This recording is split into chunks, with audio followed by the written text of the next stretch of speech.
The Human Self and Iblees. Translation of Iblees O Adam. Translated and edited. Dr. Ajaz Rasul, UK. The Quranic Concept of Satan and Perspective on Human Desires, Emotions, Intellect and Wahi. Author. Ghulam Ahmad Parwez. 11 Risalat. Messenger Hood. At the time of the fall of Adam it was stated to mankind, we commanded, get you all down from here, and adopt the new life whose door is being opened for you. But, remember, if, as is sure, there comes to you guidance from me, whosoever follows my guidance, on him shall be no fear, nor shall they grieve. 2:38. In another verse this fact is explained in these words. O you children of Adam!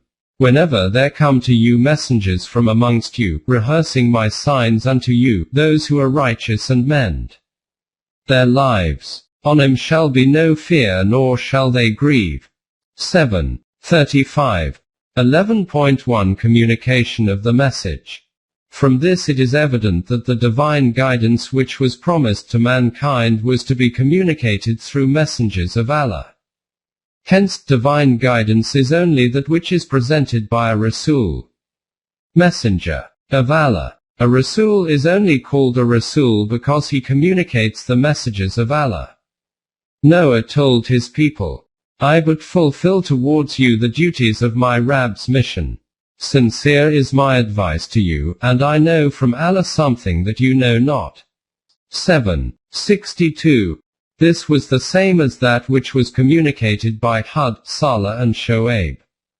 See verses 7:68, 7:79, 7:93. To Rasulullah himself it is stated, O Messenger, proclaim the message which has been sent to you from your Rabb. If you did not, you would not have fulfilled and proclaimed his mission. And Allah will defend you from men who mean mischief. For Allah guides not those who follow the path of Kufr. 5:67. Reflect again on the verse quoted earlier from Surah Al-Araf. 7:35. Mankind is informed of messengers from among yourselves. The word minkum, among yourselves, merits attention. In other words, even though the fountainhead of this guidance is beyond this human world, the messengers through whom this guidance will be made available will themselves be human beings. 11.2 The messengers were always human beings. Since the consequence of human ignorance is superstition, hence people could not comprehend this point, that how can an individual who is a messenger from Allah be a man just like them? He should be something different from the world of humanity. Though that was an era of ignorance. Even today the state of superstition is such that those people who are credited with possessing spirituality are imagined as being distinctly different from the human world. This is why at numerous places the Quran has noted the Anbiya as being human beings in plain and clear words. At some places in this way that people were surprised at the messengers being human and used to raise objections. At other places in this way that the Anbiya themselves used to declare of their being human and used to impress this fact on the hearts of the people. In connection with the story of Noah it is stated, but the chiefs of the unbelievers among his people said, we see in you nothing but a man like ourselves. 11:27. See also 23:33. The people of Saleh also stated the same. You are no more than a mortal like us. Then bring us a sign, if you tell the truth. 26:154. This is also what the people of Shoaib said. You are no more than a mortal like us, and indeed we think you are a liar. 26:186. When Moses and Aaron presented the divine invitation before Pharaoh and his people, they also raised this same objection. They said, shall we have Iman in two men like ourselves? And their people are subject to us. 23:47. This used to be the same objection about every messenger.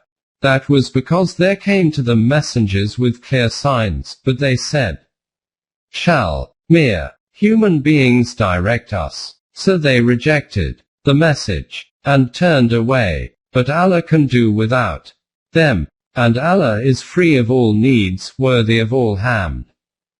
64:6.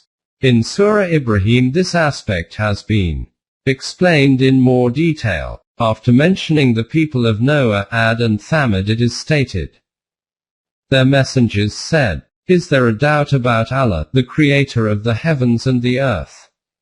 It is He who invites you, in order that He may provide means of protection from your destructive errors and give you respite for a term appointed." They said, "You are no more than human, like ourselves. You wish to turn us away from the gods our fathers used to follow. Then bring us some clear authority." Their messengers said to them, "True, we are human like yourselves, but Allah does grant His grace to such of His servants as He chooses. It is not for us to bring you an authority except as Allah permits. And on Allah let all men of Iman put their trust." 14:10-11. Their messengers said, "Have you any doubt regarding Allah?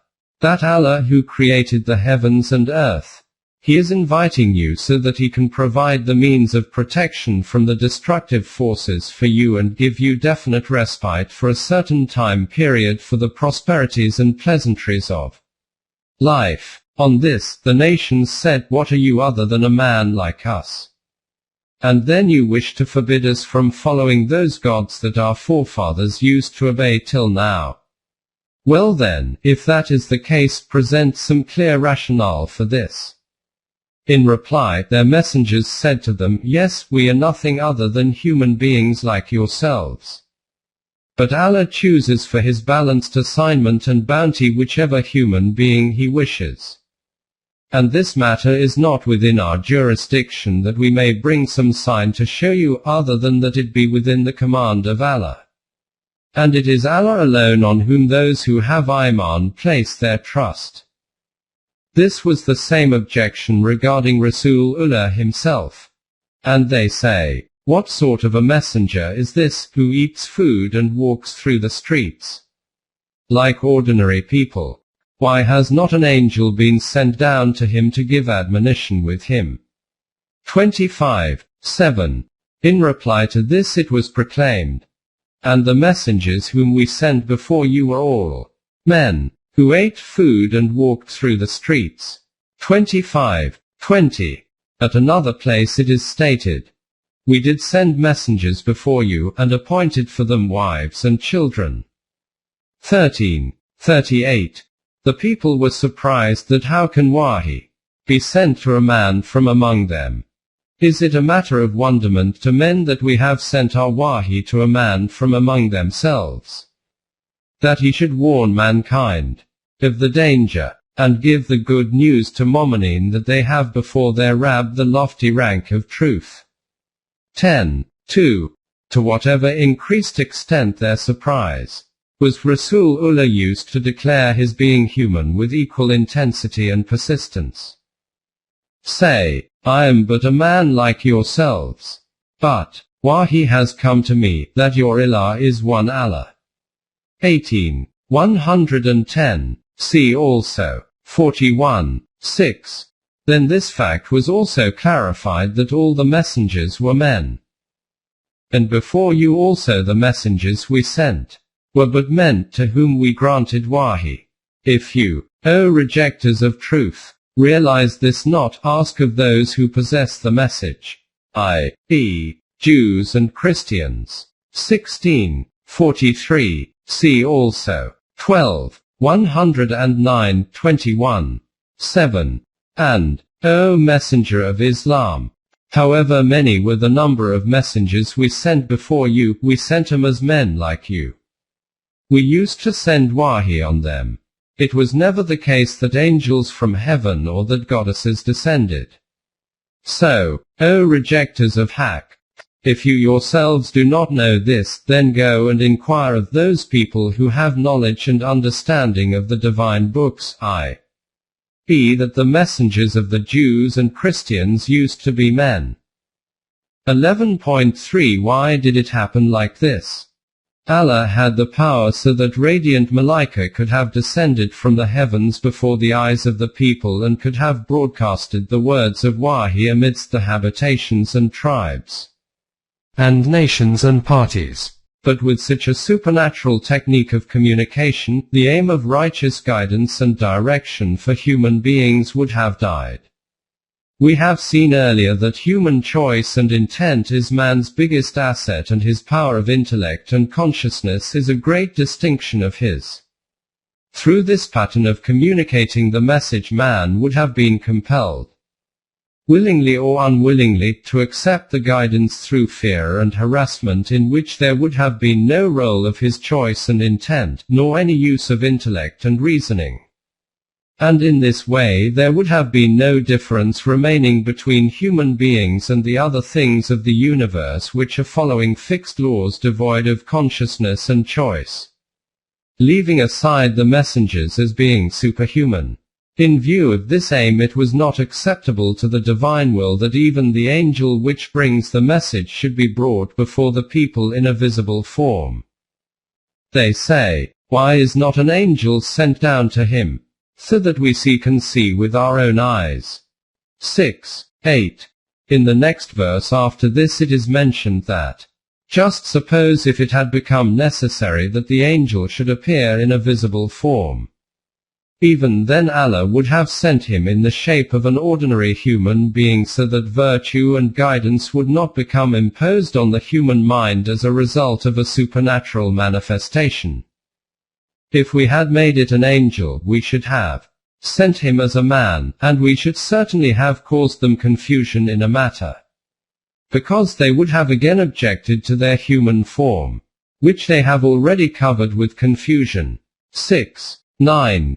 If we had made some angel a messenger, then we would have made it appear as a man also, because it is against the divine law that Malaika should appear before men in a visible form. And the kinds of doubts which they are expressing now, they would have been plunged into similar doubts in that event, i.e., they would have said, "This looks just like a human being like us, not like an angel. Why have only human beings been selected for the duty of messengerhood?" The Quran has stated the second reason for this to be, what kept men back from Iman when guidance came to them, was nothing but this. They said, "Has Allah sent a man like us to be his messenger?" Say, if there were settled on earth angels walking about in peace and quiet, we should certainly have sent him down from the heavens an angel for a messenger. 17:94-95. In other words, since human beings inhabit the world, therefore their messengers should also be from among them. 11.4 Status of a messenger. From this an important aspect of the duty of Risalat is illuminated, i.e., the responsibility of the messenger is not only to pass on the message, like the responsibility of a postman is to deliver a letter. Instead, by shaping this divine teaching into a practical system of society, he presents its bright results and pleasant fruits as evidence of the truth of divine Wahi, and in this way, through practical evidence, demonstrates to people that this teaching is not impossible to act upon. You too need to take this forward in the shape of the same kind of system. Details of the various aspects of the status of Risalat and the different responsibilities of the messenger will be covered in a separate work. At this point the aim is only to explain this much, that the status of a messenger is not merely as an instrument of communication, in that, like a radio set receiving a message extracted from the airwaves from a broadcasting station, he, Allah forbid, passes it on to the listeners, and after that it remains only as a wooden box. Such a concept is evidence of an extreme lack of vision about the status of Risalat and the stature of Nubuwwat. The messenger firstly himself accepts Iman in this message which is sent down on him as Wahi. The messenger of Allah has Iman on that which has been revealed to him from his Rabb, as do the Mu'mineen. Each one of them has Iman in Allah. 285. And in this way, he becomes the very first Muslim devotee, i.e., the first member of this Jamaat which is about to come into existence after this, and which has to practically demonstrate this by following the divine laws. And I am commanded to be the first of those who bow to Allah in Islam. 39. 12. 11.5 The Messenger and Obedience of Wahi. Then, first of all, he himself enacts obedience of this Wahi. Follow you the inspiration, Wahi, sent unto you, and be patient and constant, till Allah does decide between you and your opponents. For he is the best to decide. 10. 109. See also 10. 15. And after that, he has other people, i.e., his own Jamaat. Obey him. We sent not a messenger. This is not something new, but to be obeyed, in accordance with the will of Allah.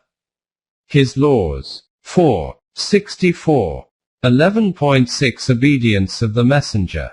An obedience of the kind in which not only should the head bow down but all aspects of the heart and outlook of this Jamaat should also be bowed down before his decisions.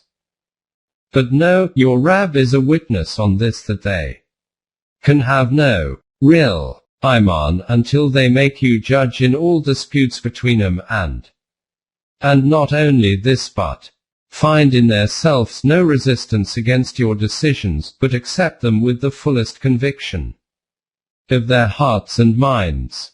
4. 65. It is in this obedience that obedience of Allah is implicit. He who obeys the messenger obeys Allah. But if any turn away, we have not sent you to watch over their deeds. You are not answerable for the deeds and you cannot make them obey you forcefully. 4. 80. In relation to the duties of Risalat, because of its significance, this aspect needs a chapter in its own right. And this section will come in its own place. If Deen was something individualistic, i.e., if the aim of it was that every individual in his own place, some in this corner, another from that angle, some on the summit of a hill, some on the bank of a river, each remains immersed in the worship of God and meditation in pursuit of their own individual salvation, then in this circumstance it was not necessary to obey the messenger. When the messenger had conveyed the commands of Allah to the people would then start to follow these commands in their own way, but the Quran declared this kind of religiosity as monasticism and stated that it is a concoction of the human mind. See 57. 27. Details of this will come later. 11.7 Why obedience of the messenger? As we have noted under the topic of Wahi, the requirement for Wahi and Risalat is due to the fact that human beings have to live a communal life for which they have to interact with each other. For this kind of life there is a requirement to follow a system which is commonly called government, and deen according to the Quran. In the worldly system of government, regardless by what name it is called, the authority to legislate laws is held by either one man or a Jamaat of men, and the rest of the people obey these laws devised by them.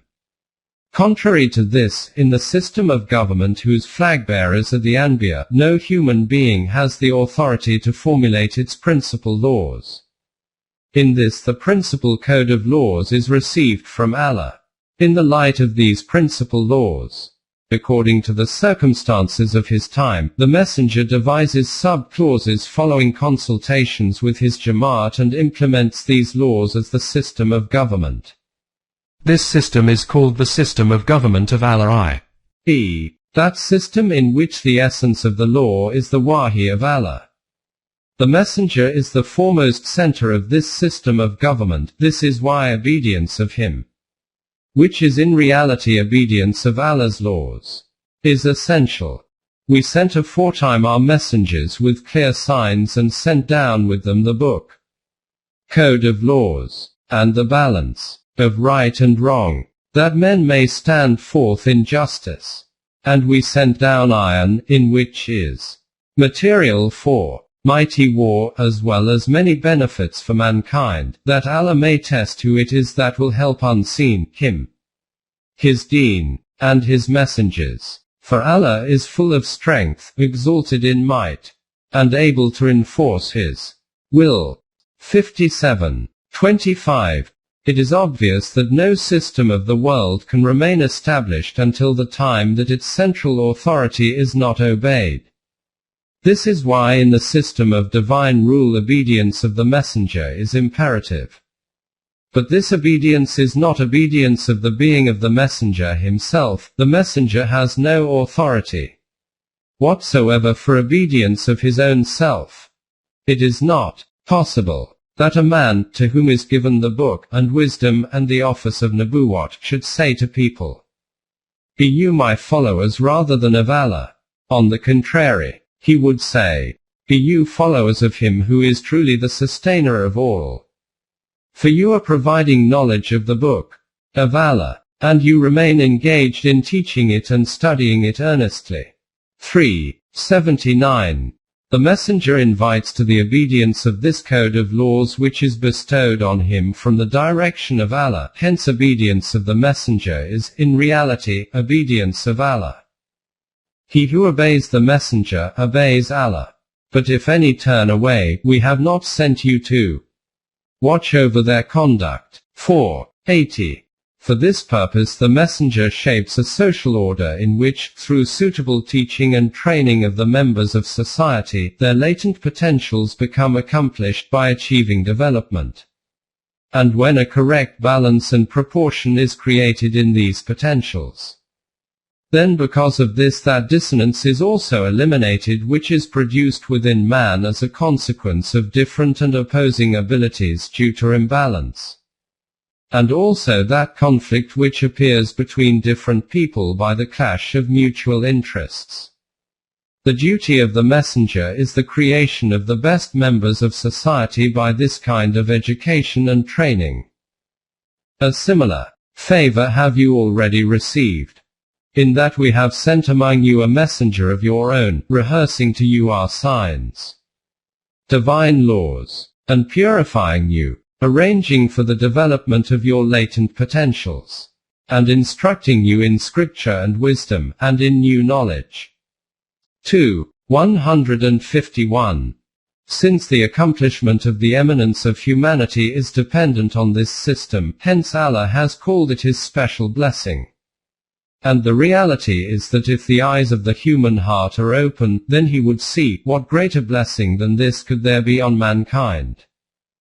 Allah did confer a great favor on the Mu'mineen when he sent among them a messenger from among themselves, rehearsing unto them the signs of Allah, sanctifying them, arranging development of their selves, and instructing them in scripture and wisdom, while before that they had been in manifest error. 3:164. This is that system, by living life according to which there remains no fear and grief for man, neither in this life nor in the next life. And as has been noted in the previous topic, this is the ultimate desired objective of man. We send the messengers only to give good news and to warn. So those who have Iman and mend their lives, upon whom shall be no fear, nor shall they grieve. 6:48. 11.8 Giving glad tidings and warnings. The meaning of giving glad tidings and warnings by the messengers is that they announce to people the pleasant outcomes of living life according to the divine code. In fact, they should manifest such results practically. And they should warn those who transgress this code of life of the destructive consequences of their wrong path so that they can adopt the right path. Since the far-reaching vision of the Anbiya sees these outcomes and consequences clearly in front of them in the light of Wahi. Hence the image of the destruction and ruin of those who turn their face away from the path of truth makes their sensitive hearts saddened and pained. And like some compassionate physician, they remain concerned and troubled in this thought that somehow or other the life of the patient may be saved. Referring to this state of the heart of Rasulullah, the Quran states, O Messenger, you would only, perchance, fret yourself to death, following after them, in grief, if they do not have Iman in this message. 18:6. At another place it is stated, it may be that you agonize yourself with grief, that they do not become Momin. 26:3. But because guidance comes to him who desires to achieve it through the resolve of his heart, hence Rasulullah was informed that it is not your responsibility to change the hearts of these people. It is not required of you, O Messenger, to set them on the right path, but guidance comes to those who seek it according to Allah's law. 272. The responsibility with you is only to pass the guidance on to them. Say, obey Allah, and obey the Messenger, but if you turn away, he is only responsible for the duty placed on him and you for that placed on you. If you obey him, you shall be on right guidance. And remember, the Messenger's duty is only to preach the clear message of Allah's commands to mankind. 24:54. See also 16:35. 11.91 Reality of Supreme Stature. In connection with the process of guidance and righteousness, the Quran has presented such a fact which, if understood correctly, then all conflict and argument, differences and discord in the world of religions would end, and whatever bloodshed and strife are occurring in the name of religion would all transform into reformation and welfare. Reflect upon the current world of religions. Every single one of these is seen to be a rival and eternal enemy of the other. And since every religion declares itself to be the possessor of divine teaching, hence, in view of the existing enmity and rivalry of religions, man invariably comes to this conclusion that the founders of these religions were also enemies of one another. People from an extremist faction keep expressing this view openly. But since people with moderate views consider this belief to be a cause for conflict and discord, they take another direction. They state that all religions are true in their own right, but the followers of these religions have produced these situations of differences and discord through mutual stubbornness and prejudice. But whereas the first belief is wrong, the second one is also incorrect. The truth is different from these. There is no need to say anything about the first belief. As far as the second one is concerned, it is apparent that religions are not undercover so that no one can know what their real teaching is, and in what colors their followers are presenting these teachings. The deeds of their followers may appear wrong, but the teachings of these religions are in their books, and these books are available everywhere. Read these books yourselves and see to what extent these differ from each other.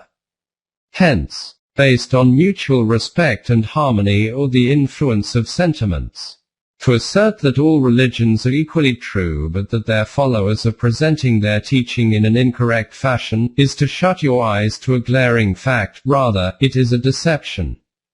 If all religions, in the form in which they exist today, are from Allah and all are equal and true, then it is not comprehensible why only one Allah, by sending different religions into the world, opened up the paths of so much chaos and conflicts, dissensions and differences, and wars and fights.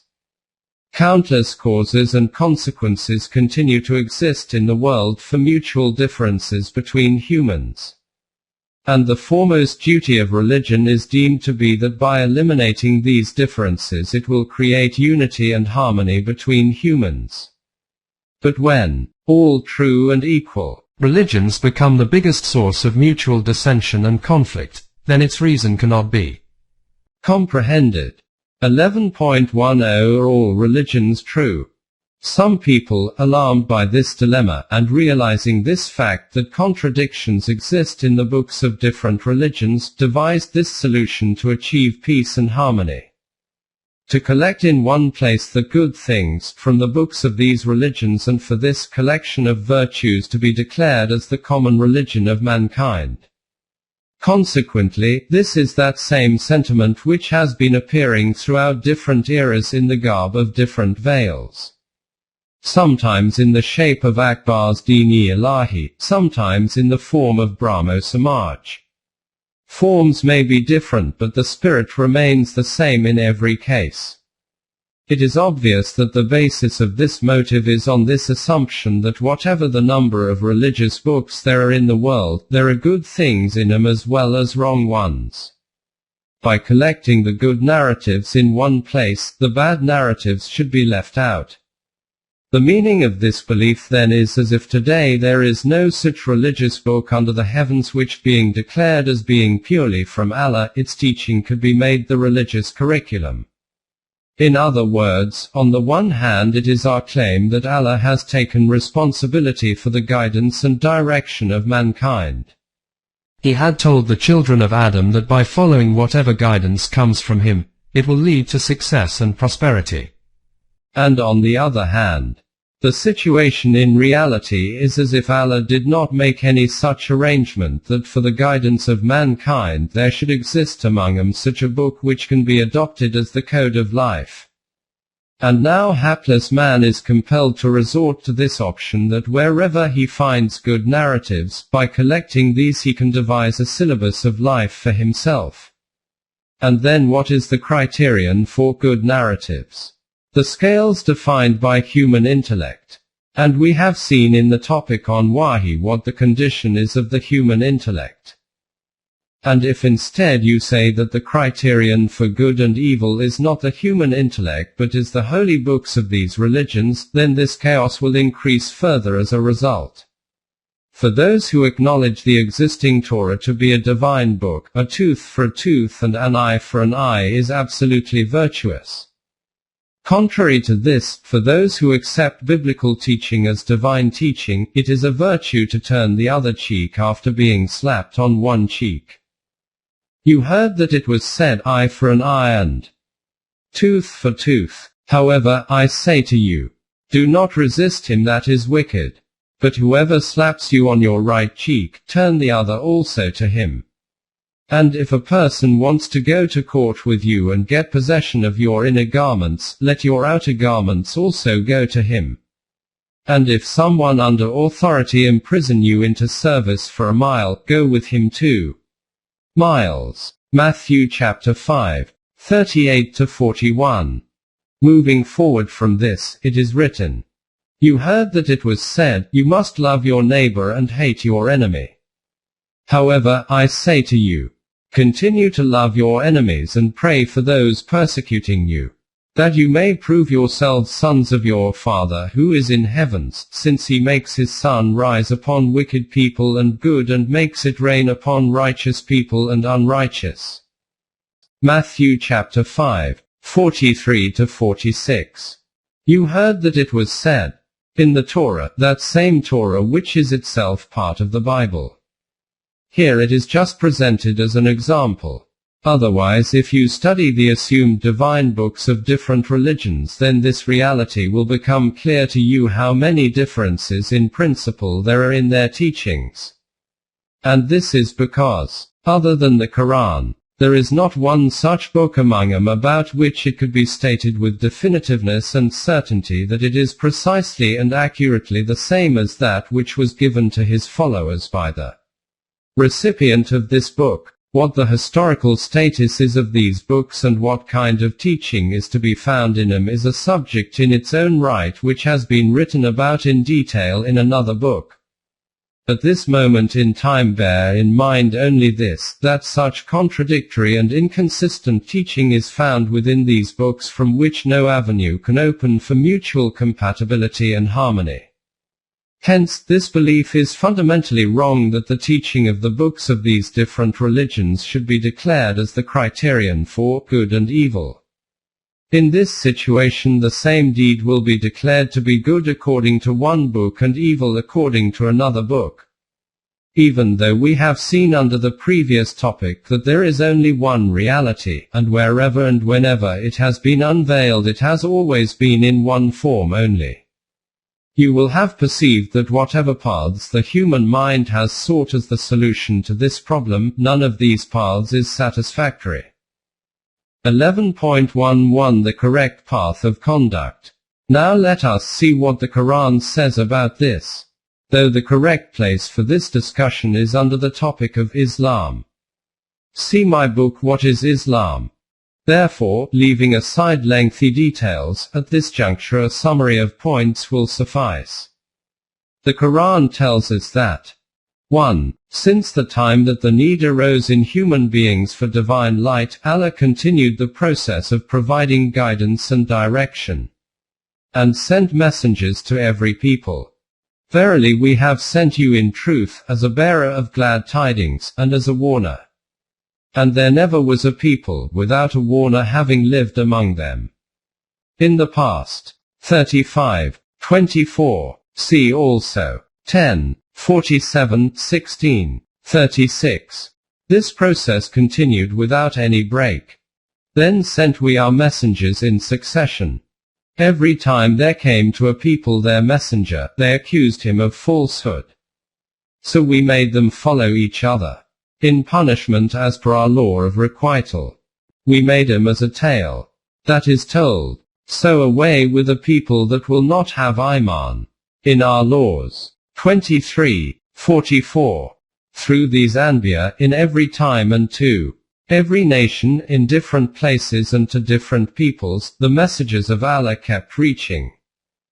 2. Since the source of these divine messages was only one, hence their reality and foundation always remained the same, i.e., obedience of the laws of the one Allah.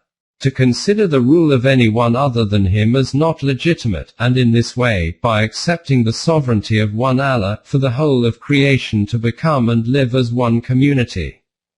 This focal point of the teaching of Allah remained one from the beginning to the end. The same deen has he established for you as that which he enjoined on Noah, that which we have sent down by Wahi to you, and that which we enjoined on Abraham, Moses, and Jesus. Namely, that you should remain steadfast in deen, and make no divisions therein. To those who follow other things than Allah, hard is the way to which you call them. Allah chooses to himself those whom he pleases, and guides to himself those who turn to him. 42:13. This was the basis and reality of deen, but to bring this reality into action changes continued to take place in the sub-clauses according to the demands of the era in shaping of the practical system, i.e., collective ritualistic practices. 3. These messages would arrive and remain in their original form for a period of time. After that, these used to become destroyed either due to some natural disaster or would become distorted and tampered with through the hands of the people themselves or would become forgotten and ignored. As a result, after a while these messages would be renewed and reiterated. Similar kinds of messages, signs of Allah, were again sent down. Together with this there was also another reality. Mankind itself was passing through its own evolutionary stages, and there was also an expansion taking place in its demands and requirements. Therefore, according to the needs of every era, there was also an increase in the forming constituents of the divine system. In other words, through every messenger there would some reiteration of the forgotten or lost message from a previous messenger, and some changes and modifications would also take place in the sub-clauses. Though the reality and basis always remained the same. But this change and alteration always took it to a higher level, not towards decline and degradation. This is why at the time of each new messenger, where the command was given to have Iman in the previous messenger as being from Allah, it was also made compulsory to obey and follow this new messenger. This important reality is referred to in this verse of Surah Al-Baqarah. Our law has been this that. None of our revelations do we abrogate or cause to be forgotten, but we substitute something better or similar. Know you not that Allah has power over all things? 106. Hence, there is mention at numerous places in the Quran of the tampering and adulteration of previous books. In the world today there is no religion, other than Islam, which can prove this claim that the book in their possession which is considered as the divine scripture is word for word the same as that which its founder gave to them. This is a historical discussion in which beliefs have no role. This is why this claim of ours is also based on historical corroborations, and admissions of the followers of these religions also exist in its support. 4. This process of guidance and direction continued in this same way until the world emerged from its era of infancy and reached the age of adulthood and maturity. Now, according to the criterion of divine Mash'at, that time arrived when all the absolute facts which were previously communicated from time to time via the Anbiya to mankind, or those which had become completely lost or tampering and adulteration had occurred in them, were to be collected in their original form at one place. Then all these commands which were sent down on a temporary basis were to be replaced with such commands which can meet human requirements and demands in principle until the last day. By compiling all these facts to preserve this collection until the last day so that this can neither be destroyed through the hands of natural disasters and nor can any human interference be able to tamper with it. This compilation is called the Quran. Hence, after the final and complete edition of this code of Allah, this command was given that now obedience of this and only this is mandatory. Outside of this there is no other law implemented. Now if there is any deen, then it is this. If there is obedience, it is only of this. This is the proclamation of that Allah who has sent down his final book, and those commands which were implemented previous to it have been put together and preserved within it. O Messenger! To you we sent the scripture in truth, confirming the truths revealed originally in those scriptures that came before it and including all within it, and guarding it in safety. So judge between them by what Allah has revealed, and follow not their vain desires, diverging from the truth that has come to you. 5:48. It can be said that, sir, this is the same thing again, that our deen is true and other deens are false, and this is the same claim that every follower of a religion makes. Then what is the difference between you and them? As we have noted above, the difference is that no other follower of a religion has the book that is in their possession preserved in its original form. And there are both internal and external evidences present about the Quran, which non-Muslim historians and researchers also acknowledge themselves, that it is word for word the same which Rasulullah gave to the world. In addition to this historical evidence, the other fact is that its teaching is exactly in line with human needs, and the world is bit by bit gradually returning to it after the failures of its experiences. Details have been given in the previous chapter. 5. This is that reality about the divine teaching, which the Quran has described and whose clear evidence is found in the pages of history. This is the reason that for any individual to be a Momin, where the Quran has put forward the precondition of having Iman on Rasulullah. Together with this there is also the stipulation that he should have Iman in this fact that all the previous Anbiya who came before Rasulullah were all from Allah and different rays of one light, gleaming pearls of one necklace only, drops of water of one steady stream, different individuals of one millet only. And verily this brotherhood of yours is a single brotherhood. And I am your Rabb, therefore follow the path of taqwa. 23:52. Having Iman on all of these Anbiya is the first prerequisite for being a Muslim.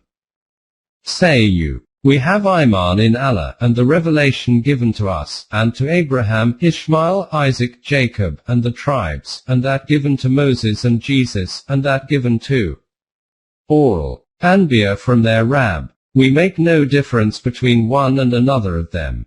And we bow to Allah. In Islam.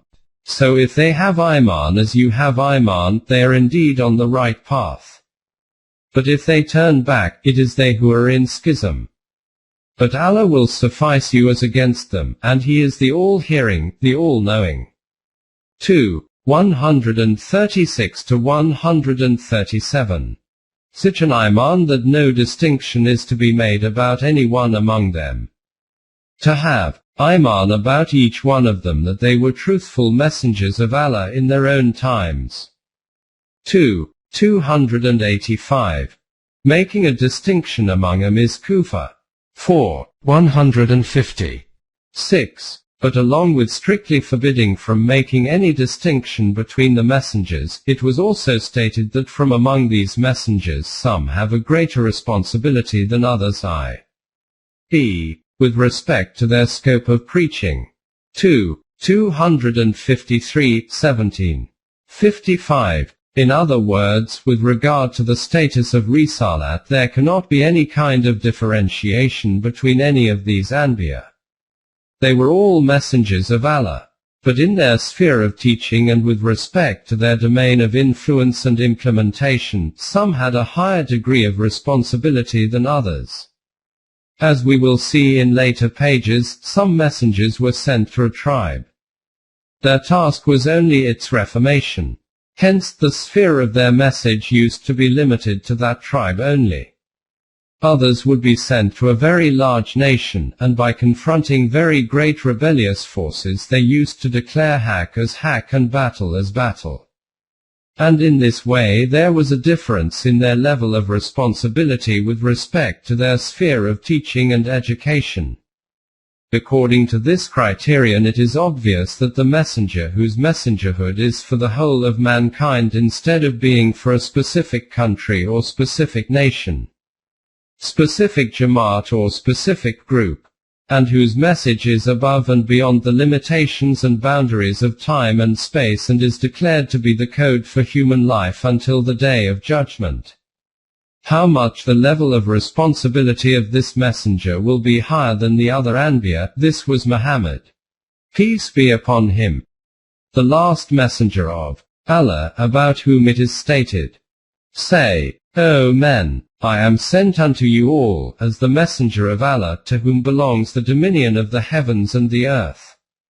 There is no God but He. It is He that gives both life and death. So have Iman in Allah and His messenger, the unlettered Nabi, who have Iman in Allah and His words. Follow him that, so, you may be guided." 7. 158. See also, 34. 28. A messenger for the whole of mankind. And we have sent you as a messenger to instruct mankind, and enough is Allah for a witness. 4. 79. Even for those among whom messengers had come before him. O people of the book, now has come unto you, making things clear unto you our messenger after the break-in. The series of our messengers, lest you should say, there came unto us no bringer of glad tidings and no warner. But now has come unto you a bringer of glad tidings and a warner, so that you have no excuse remaining. And Allah has power over all things. 5. 19. And also for those to whom no messenger had yet reached, in order that you may admonish a people whose fathers had received no admonition, and who therefore remain heedless of the signs of Allah. 36. 6. A messenger for the whole world and a messenger for all times, till the last day. It is He who has sent amongst the unlettered a messenger from among themselves, to rehearse to them His signs, to sanctify them, and to instruct them in scripture and wisdom, although they had been, before, in manifest error, as well as to confer all these benefits upon others of them, who have not already joined them. and he is exalted in might wise. 62, 2-3. After Rasulullah no other Nabi can come. Muhammad is not the father of any of your men, but he is the messenger of Allah and the seal of Anbiya, on whom Nubuwwat has been ended forever and ever. And Allah has full knowledge of all things. 33, 40. This is because having reached this point, the completion of Deen and the blessings of Allah have been fulfilled. This day I have completed your Deen on you, and completed my favor upon you, and have chosen for you Islam as your Deen. 5, 3. In this period of Nubuwwat I have completed your Deen for you, and fulfilled my favor on you. And in the status of Deen I have acknowledged for you the Deen of Islam. Now, if someone follows another path other than Islam, it will never be accepted of him. Since these Anbiya were different messengers of this one Allah, hence there was no mutual rivalry amongst them. Allah forbid, nor animosity. Rather they were supporters and corroborators of one another, and since Rasulullah was going to come at the end, therefore each one who was leaving gave glad tidings to his own people about the one coming at the end. And before leaving used to emphasize this, that when the expected one arrives you should obey and follow him. This is the teaching of the Quran about the divine process of guidance and righteousness. Keep this teaching in mind and then reflect how all those aspects which have been mentioned at the start of this topic become solved one by one. Iman should also exist on this supreme reality that the fountainhead of all the original and true teachings of all the universal religions, divine, was only one. Hence falsification of the original and true teaching of any religion cannot be done. And nor can there be any thought even of the slightest disrespect against the dignity of any one of those who brought this teaching. Leaving aside any disrespect, having Iman on their being truthful is essential. Along with this reality also becomes clear why today there are so many differences in the teaching of different religions. And in the end this problem also becomes evident where the original and true teaching of all these religions can be found. This is in the teaching of the Quran. If the blindfold of prejudice does not cover someone's eyes, then say, is it possible that any human being with a truth-seeking heart can be hesitant in accepting this teaching?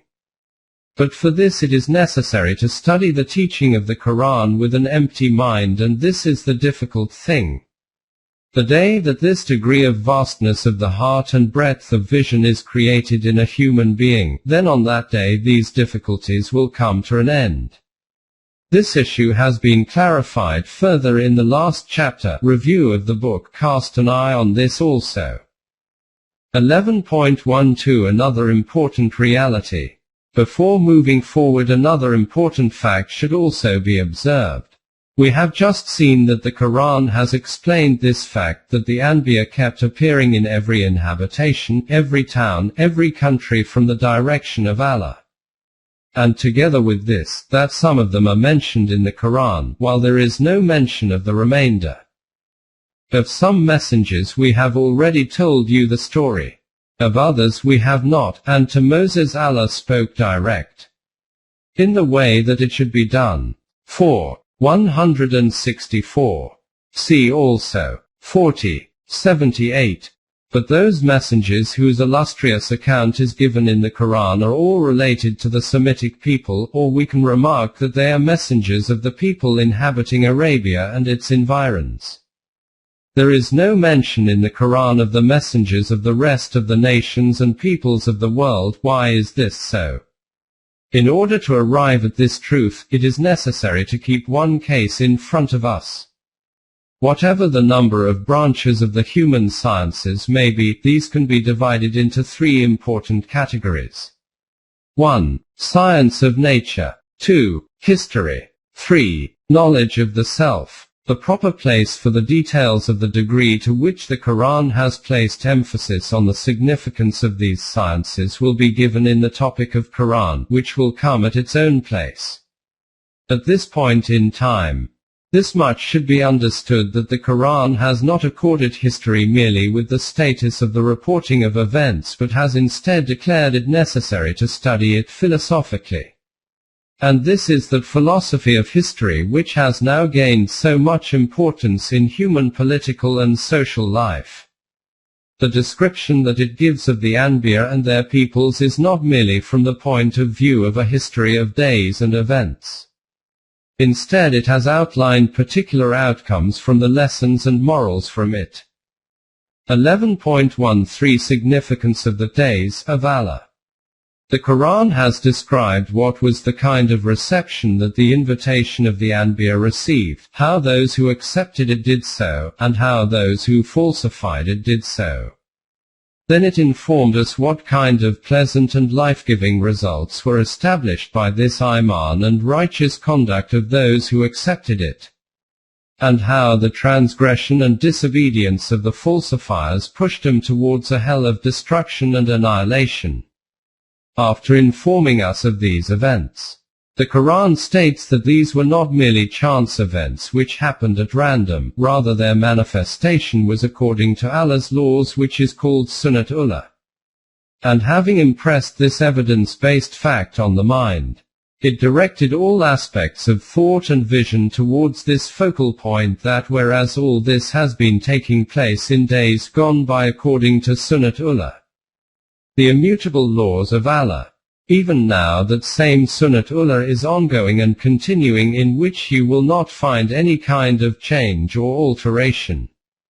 Hence whatever happened to nations from the past and former peoples, the same will happen to you. They supported and authenticated the invitation of the messengers, so then all avenues of success and prosperity became opened up for them. If you also do the same, then the same kinds of avenues of blessings and emancipation will become opened up for you. Contrary to this, the falsifiers from previous nations rejected this invitation. The outcome that then transpired from this falsification was that a cataclysmic punishment of ruin and destruction became imposed on them. And then those nations gradually became destroyed in such a way that only tales of them remained. If you also do not endorse this divine invitation which has been given in the Quran through the deeds of your hearts and minds, then your end will also be the same. This is that grand aim for which the circumstances and accounts of past peoples and previous Anbiya have been related in the Quran. It is now obvious that this aim could only be achieved in the circumstance that these nations and peoples and their messengers were those with whom the addressees of that era were acquainted and familiar. All of those nations which are referred to in the Quran were inhabiting Arabia and its surrounding areas. Palestine, Syria, Egypt, etc. 11.14 Why only the Semitic nations? Among them were such habitations whose ruins were mostly on the caravan paths of the Arabs and whose remains were the tales of these past peoples. Those people used to listen to the tales of these nations day and night. Their ears were familiar with the names of the Anbiya and acquainted with the biographies and circumstances of these messengers.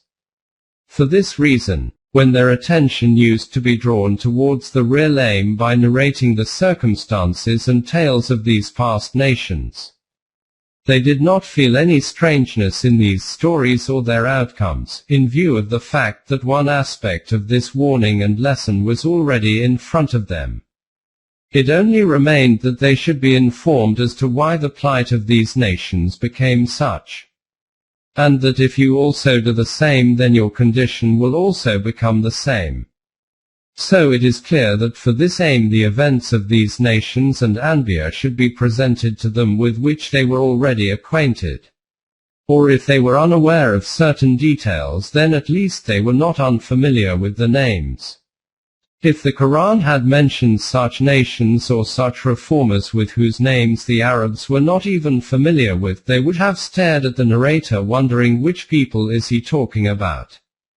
For example, if it had been said to the Arabs of that time, "Look, if you reject this message, then your state will become like that of the people of Confucius. Then not only would their hearts not have acknowledged any effect from this, they would have instead busied themselves with such questions as to what nation was this? Where did it lie? What was the teaching of Confucius? How did they contravene his teaching, and then what was their end? And following these questions and answers, this argument would have broken out as to whether whatever is being said to them is even true or not.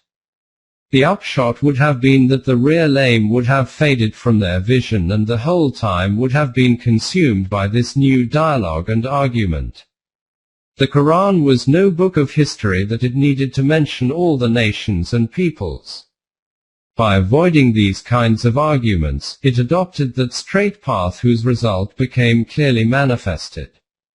If you turn over the pages of history and look, the addressees never displayed ignorance by initiating any discussion or argument about the circumstances and conditions of these peoples and nations. Instead they accepted these as established facts. And now the only task which remained was this, to inform them that if you also behave like this then your end will be the same. This is that rationale in view of which the Quran has only mentioned those Anbiya and their people who were of the Semitic race and lived in and around Arabia. Otherwise, as already noted, it has made this fact clear that messengers came from Allah to every people and every nation.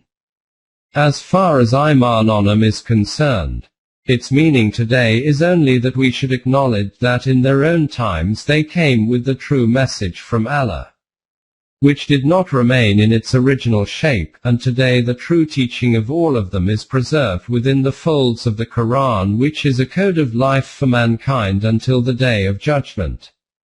Now obedience of anything other than this, the Quran, cannot be declared as obedience of Allah. Aside from whatever has been written above, it is also a fact that the Semitic nations have a special significance in the world of religion. The renowned historian Renan has written in his book titled Life of Jesus's, it is the Semitic race which has the glory of having made the religion of humanity far beyond the confines of history, resting under his tent free from the taint of a corrupted world. The Bedouin patriarch prepared the faith of mankind. The fact is that the leadership of the nations of the world did indeed come into the share of the Semitic people.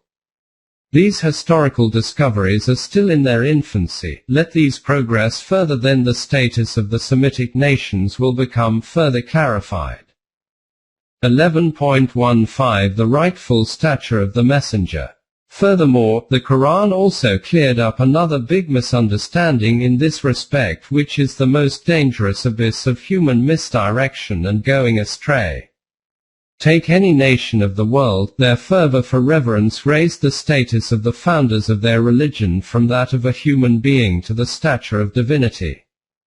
This is also why the Quran has described the messengers as being human with greater elaboration and reiteration, so that the idea of their being divine is never associated with the fervor of their reverence. Apart from this, this point has also been clarified at various places, that the messengers had no power of profit and loss for their own self, even, never mind becoming a god for others to worship.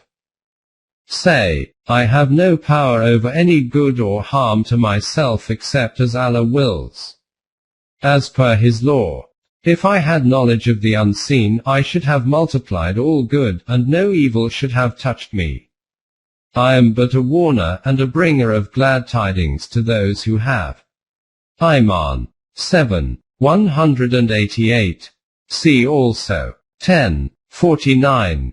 The Anbiya never used to contravene the divine law, but if any minor error or omission occurred by them at any time, then an immediate correction arrived.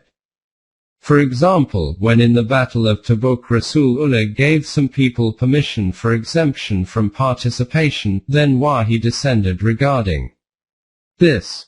Allah give you grace, O Messenger. Why did you grant them exemption until those who told the truth were seen by you in a clear light, and you had proved the liars? 9:43. By explaining these issues, the purpose is to make this reality clear that the Anbiya should not be accorded the stature of divinity. Their most elevated stature is the status of following Allah's laws as a human being. Abdiyat. And this is that very status in which all the successes and lofty heights of eminence and prestige are beheld shining and sparkling. The one who obeys the laws of Allah absolutely correctly and who enjoins others to obey these as well. 11.16 Iman on the Messenger. These are the different aspects of the status of Risalat on which having Iman is essential for a moment. Until Iman is acknowledged on the messengers, there cannot be Iman in Wahi. And since it is only Wahi which is the medium through which the correct connection is established between Allah and mankind, it follows that Iman in Wahi is in reality Iman in Allah. Or we can say that Iman in Allah is the acceptance of His sovereignty. This sovereignty is established through the code of laws which is received by men through divine Wahi, and the entity implementing this code is the being of the messenger. Ponder again on the aspect of having Iman on the messengers. An individual claims that a certain matter for which he gives the command is not from him but is from the direction of Allah. It is obvious that he has no tangible and visible evidence in support of this claim, due to which every individual should begin to regard his teaching as being from the direction of Allah. Nor is he some superhuman entity. He is just a man like one from among his addressees. He says to them that you should reflect and reason on whatever I present. From this you will understand that it is certainly based on fact, or you can act on it and see for yourself whether those results are established from it which this teaching claims. But it is obvious that to prepare them to think and reason over it, leaving aside acting on this teaching, they will also need some intellectual and psychological inclination. The question is, how can this kind of inclination emerge in them? There can only be one means for this, and that is that it should be verified about this individual that he never tells a lie, never makes false representations, never betrays a trust.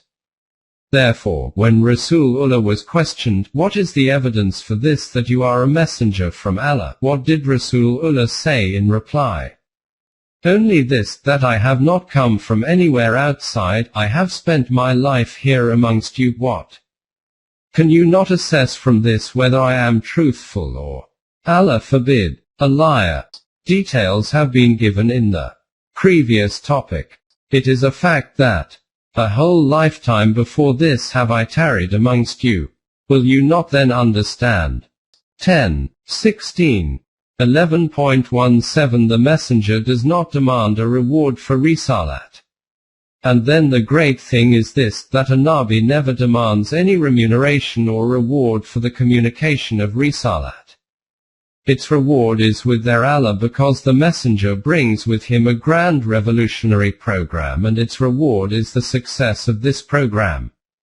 He comes to emancipate human beings from the tyranny of every force of battle, hence his reward is implicit in the defeat of these forces of battle. He comes for the establishment of such a system through which the rububiyyat of the whole of mankind takes place. Thus the reward for his hard work, the return for his efforts and endeavors, is the establishment of this system.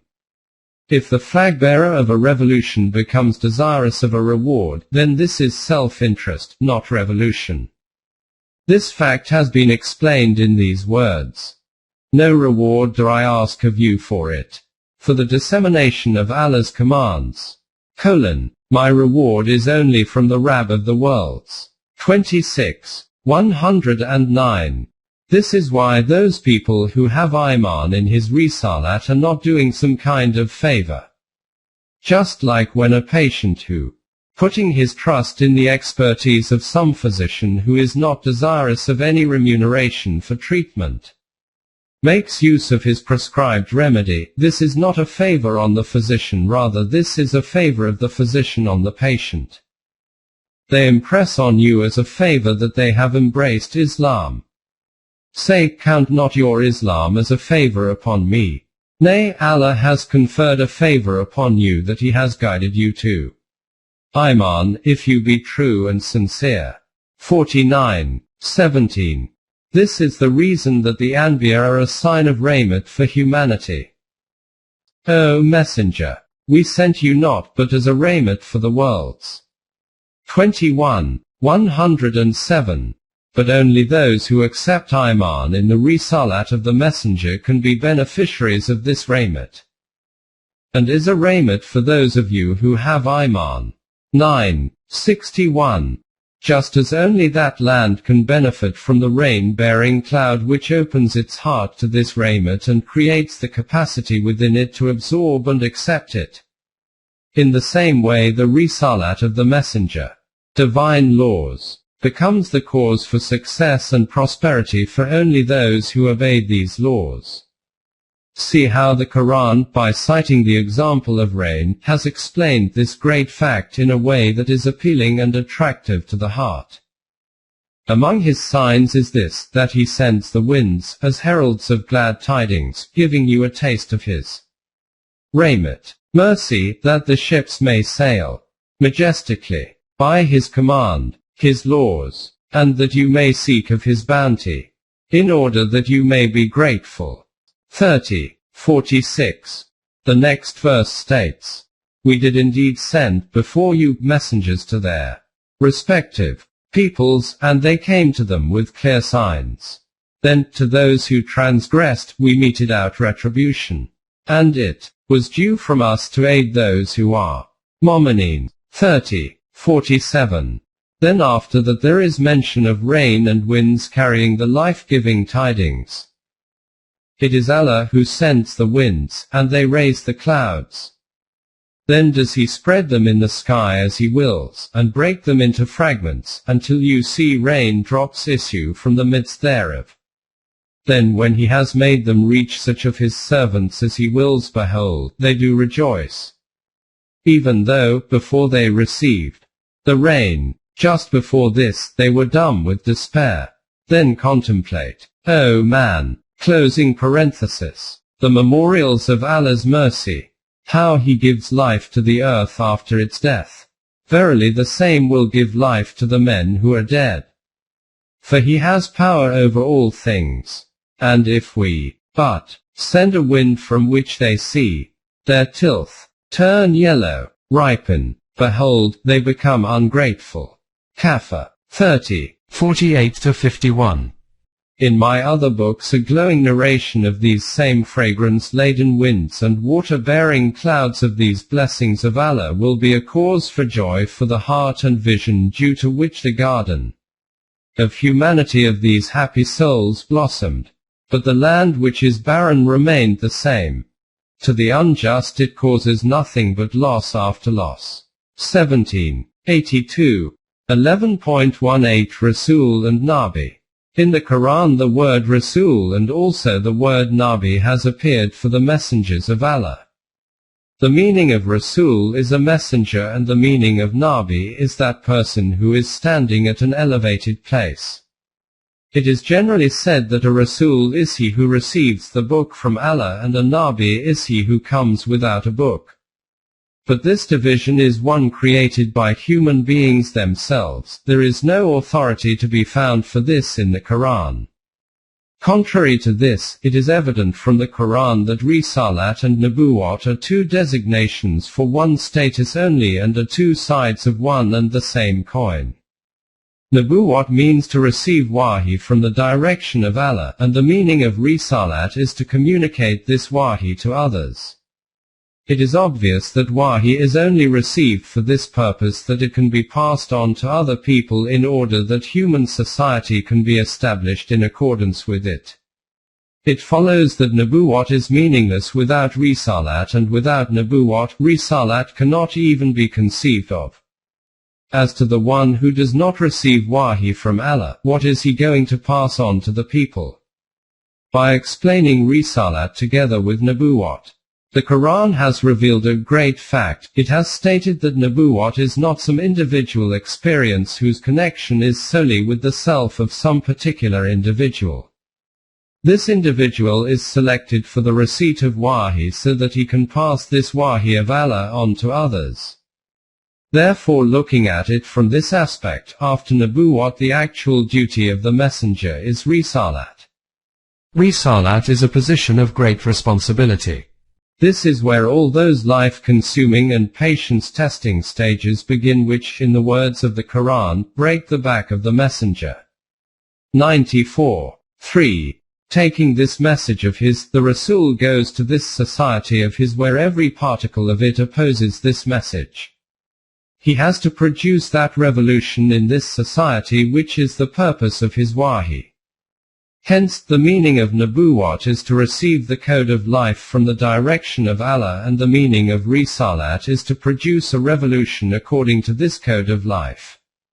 This is the reason that at some places the Quran has called these individuals Anbiya and at other places has termed them as Rasul e.g. in Surah Al-An'am, after mentioning Abraham, Isaac, Yaqub, Dawood, Suleiman, Yusuf, Moses, Aaron, Zachariah, Yahya, Jesus, Ilyas, Ismail, Yasser, Yunus, Lot, it is stated, "These were the men to whom we gave the book, and authority, and Nubuwwat.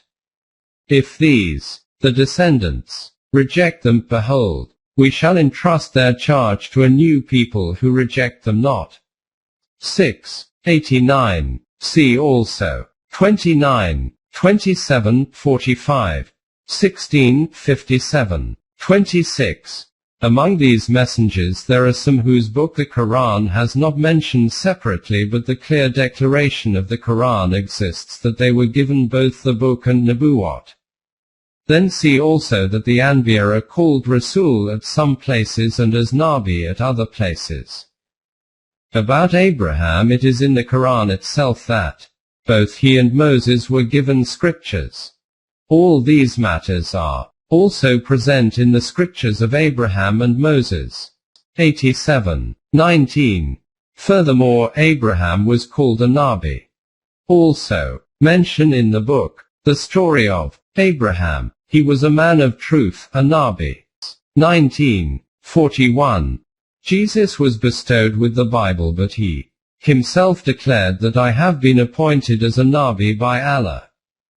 He said, I am indeed a servant of Allah. He has given me the book and made me a Nabi. 19. 30. In another verse it is stated that Jesus was a Rasul.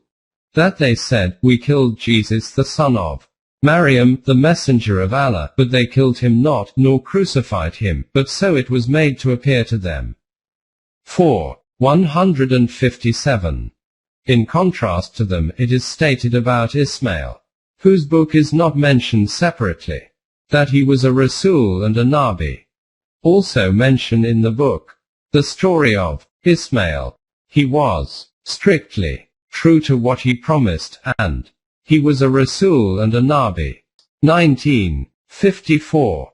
We have seen in verse 6, 89, of Surah Al-An'am quoted earlier that in relation to mention of the messengers it is stated that they were bestowed with the book and Nubuwwat. It is announced in Surah An-Nisa, we have sent you wahi, as we sent it to Noah and the messengers after him.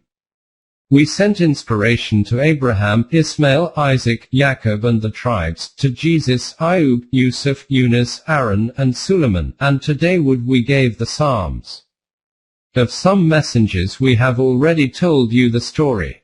Of others we have not, and to Moses Allah spoke direct messengers who gave good news as well as warning that mankind, after the coming of the messengers, should have no plea against Allah. For Allah is exalted in power, wise. 4. 163 to 165. Here, these individuals have been termed as Rasul. According to the Quran, it is essential to have Iman in the Anbiya. This is one of the 5 constituents of Iman. It is stated in Surah Al-Baqarah, it is not righteousness that you turn your faces towards east or west, but it is righteousness to have Iman in Allah and the Last Day, and the Malaika, and the Book, and the Anbiya. 2. 177. And in the same surah, The messenger has iman in what has been revealed to him from his Rabb, as do the mu'mineen. Each one of them has iman in Allah, his malaika, his books, and his messengers. We make no distinction, they say, between one and another of his messengers. And they say, we hear, and we obey. We seek your protection, our Rabb, and to you is the end of all matters. And to your law is indeed our return. 285. See also 384. In other words, at one place it is Anbiya and at another place Rusul. Similarly, where it is stated that some Rusul have been given a higher responsibility than others, at one place they are called Rusul and at another place Anbiya. In Surah Al-Baqarah it is stated, these are our messengers whom we endowed with responsibility, some above others. 253.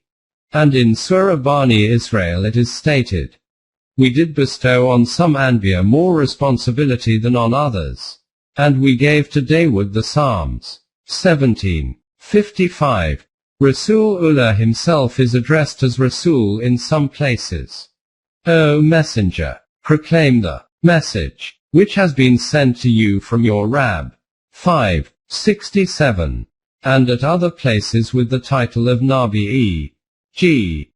O Nabi, adopt taqwa of Allah, and hearken not to the unbelievers and the hypocrites. Verily Allah is full of knowledge and wisdom.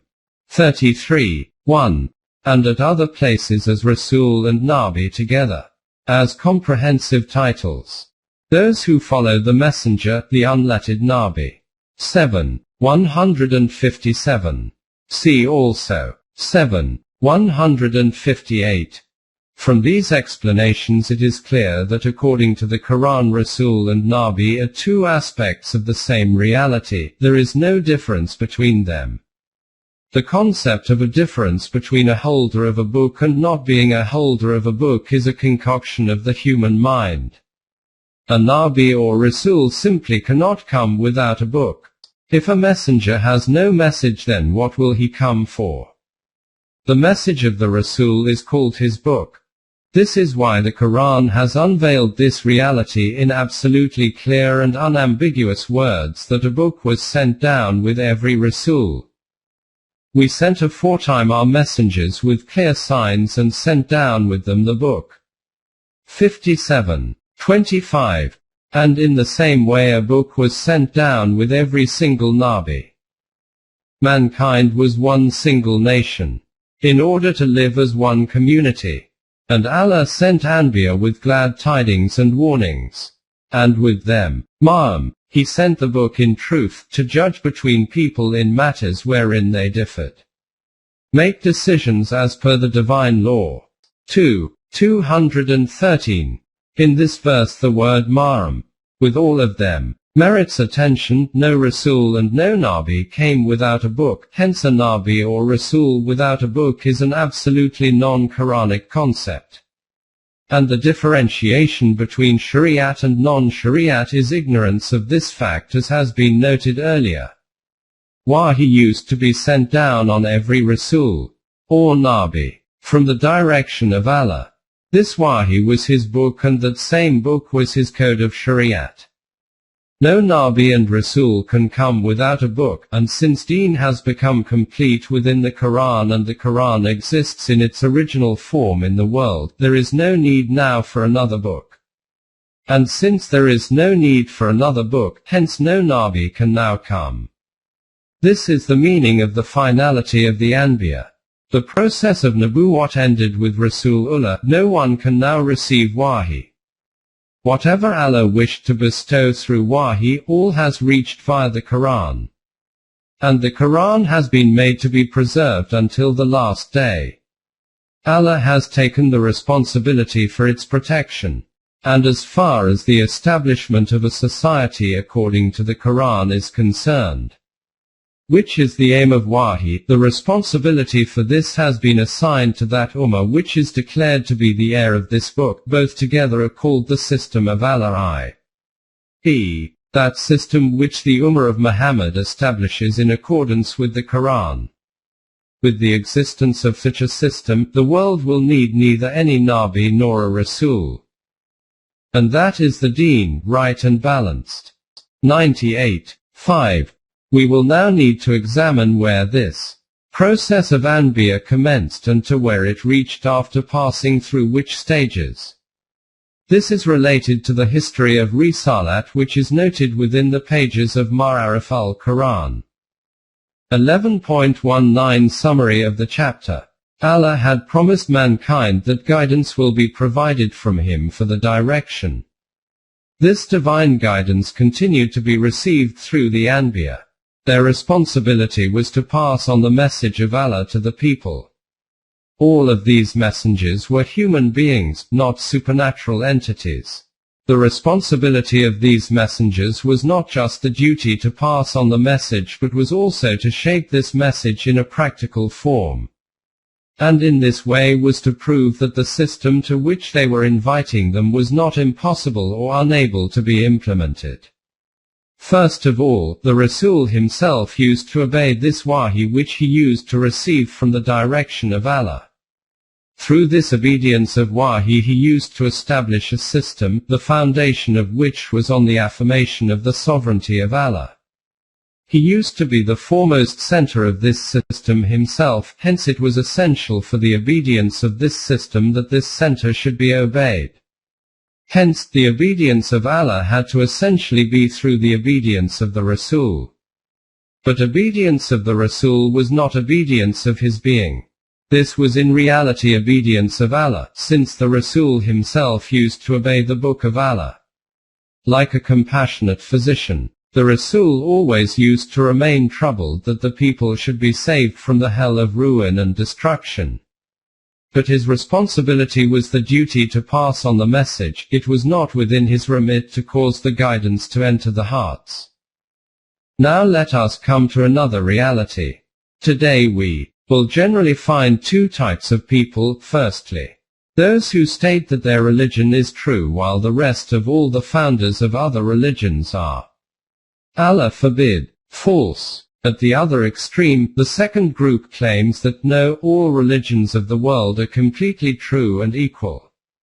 Both of these standpoints are wrong and are battle. False. According to the Quran, the Quran states that Allah sent his messengers to every nation in the world, whose teaching was principally and fundamentally the same. But after some time the teaching would no longer remain in its original form. This is why another Rasul of Allah would come, and this process continued like this until finally all of these truths were collected in one place and kept preserved within the Quran. Now, the true teaching of Allah is only within the Quran and nowhere else in the world. Thus it is the obedience of the Quran which is obedience of Allah. A Rasul and Nabi are two aspects of one reality only, there was no difference between them.